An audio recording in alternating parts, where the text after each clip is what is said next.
إخواني أحبابي الصغار أهلا أهلا فيكم مشرقة الأنوار بالورد نحييكم وبكل الأزهار أهلا أهلا فيكم مشرقة الأنوار هذه الدنيا حلوة حلوة بالإيمان هذه الدنيا جميلة جميلة بالإخوان بسم الله الحمد لله والصلاة والسلام على رسول الله وعلى آله وصحبه أجمعين kulanti wacan kusoo dhawaada barnaamijkeenii qisasul qur'aan lilأطفال qisadana maanta waxay ku saabsan tahay qisatu Cusayr هيا نجلس مع كل الإخوان نتسلى ونتعلم وتذوب الأحزان نسمع قصة مفيدة على مر الأزمان نتعلم وننشد مع كل الأطيار Cusayr wuxuu ahaa nin ka mid reer bani Israa'iil wuxuu ahaa nin wanaagsan aqoon dheeraad u leh kitaabka Tawraad wuxuuna ahaa qof xafidsan kitaabkaasi maalin maalmaha kamida asagoo safar gaaban ku jira wata dameer iyo cunto iyo cabitaan ayuu soo agmaray tuulo baaba'san oo guriheedii isku dumeen oo wax nolol ah oo ka muuqda aysan jirin markii uu arkay tuulada sida ay u baaba'san tahay ayuu aad u yaabay wuxuu isweydiiyey sidee baa Ilaahay tuuladan ku soo nooleyn doonaa wuu ogaa inuu Ilaahay awood u leeyahay inuu soo nooleeyo tuuladani laakiin yaabitaanka uu la yaabay darteed ayuu isweydiiyey qaabkee baa Ilaahay u soo nooleyn doonaa tuuladani markuu saa isweydiiyey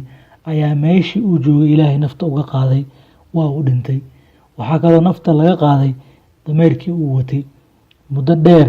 ayuu meeshii ku muutanaa oo gaartay 100 sano kadib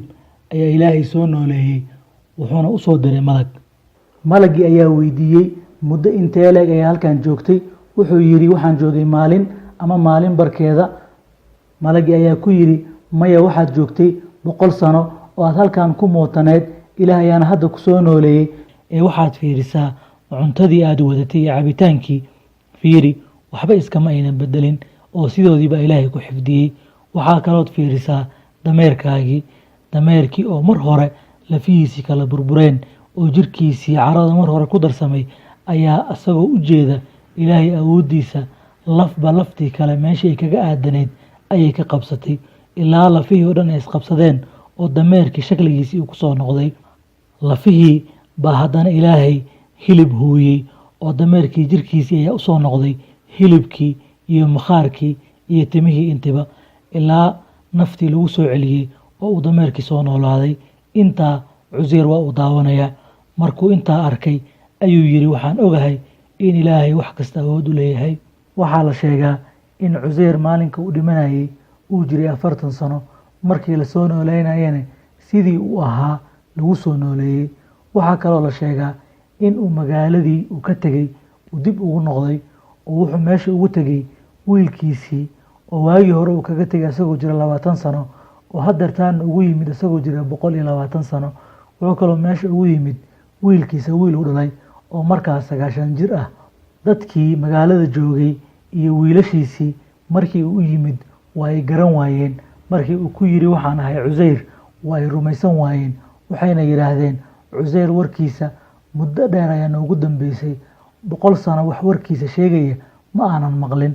wuxuu yiri anigu waan dhintay Ilaahay baana dib ii soo nooleeyay ayuu ku yiri markaas ayay calaamado ay Cusayr ku yaqaaneen ayay ka raadiyeen calaamadihii markay ku arkeen ayay garteen waxayna ku dhaheen annaga dhibaato ayaana qabsatay oo kitaabkii Tawraad qoraaladii aan ka haysanay ayaa cadow nagu soo duulay uu naga qaatay markaana naga gubay oo haddeertan waxba gacanta kuma hayno adiga maadaama Tawraad xafidsaneed bal kaalay oo Tawraad dib noogu qor ayay ku yiraahdeen markaas ayuu geed fadhiistay hoostiisa oo uu bilaabay inuu dib u qoro maadaama uu markii hore xafidsanaa Ilaahna u xifdiyey oo markii uu soo noolaaday sidii markii hore uu xafidsanaa ayuu u hayay Tawraad Cusayr dadkiisa wuxuu u noqday mucjizo dhan wuxuu uga noqday maadaama asaga Ilaahay soo nooleeyay dadkuna ay arkeen awoodda Ilaahay oo asaga mucjizadaas ay ku arkeen dhanka labaadna in kitaabkii Tawraad oo qoraaladiisii dadkii ay ka dhumeen in Ilaahay asaga sabab uga dhigay in dib loo helo oo dib loo qoro halka ay noogu dhamaatay sheekadii waxaan ka faa'iideysanaynaa in awoodda Ilaahay wax xadidi kara aysan jirin oo ilaahay wax kasta oo awood u leeyahay. waxaan halkaa ku aragnay in Cusayr 100 sano uu meyd ahaa kadibna ilaahay soo nooleeyey dameerkiisiina la soo nooleeyey. waxaan kaloo aragnay 100 sano uu meydka ahaa in ilaahay cuntadiisa xafiday oosan waxba iska bedelin ayaan aragnay oo maaragtay mucjizo muujinaysa ilaahay awoodiisa ciduu doono inuu dili karo ciduu doono nooleyn karo wuxuu doonana xafidi karo oo sidooda ku hayn karo. ilaahay subxaanahu wa tacaala awoodiisa ayaa meesha ka arkaynaa. waad mahadsantihiin la socda sheekooyinka soo socda. wasalaamu calaykum waraxmatullaahi wabarakaatuh. أو كالذي مر على قرية وهي خاوية على عروشها قال أنى يحيي هذه الله بعد موتها فأماته الله 100 عام